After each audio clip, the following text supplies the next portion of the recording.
المتابعين اسم الحبايب، أنا ما عرفتكم عن اسمي. أنا اسمي مهند جبار من العراق، من بغداد الحبيبة. تحصيلي الدراسي بكالوريوس تربية. هوايتي المفضلة إني تربية الحيوانات، كافة أنواع الحيوانات، وأنا أملك الحمد لله والشكر يعني تقريبا نسبة كبيرة كل أنواع الحيوانات. يعني ما عندي شيء أضمه على المتابعين وعلى الأشخاص.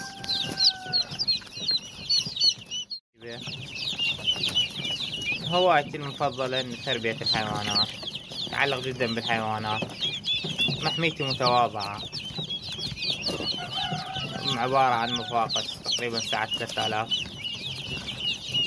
وحاضنات، أقفاص خارجية، كافة أنواع الحيوانات عندي تقريبا. القناة اليوتيوب شو راح أطورها وياكم، شو راح، والمعلومات اللي راح تفيدني وتفيدكم بنفس الوقت. اللي ينورنا بمعلومة، المعلومة اللي عندي أنا أنوركم بيها.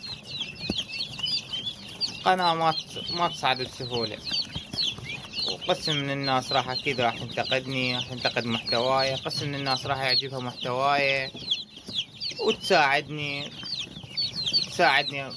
عن طريق الاشتراك أو بالدعم أو بالتعليق.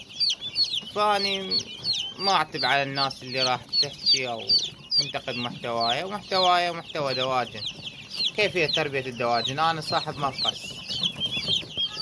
مفقس وهاوي هاي المصلحة، حبيتها يعني. هواية صارت قرابة 4 سنوات أو 5. حبيت هاي المهنة أو الهواية قبل المهنة، يعني هي مو مهنة، هواية نعتبرها. حبيت هاي الهواية، أستمتع بيهن. هسه فترة عشاهن.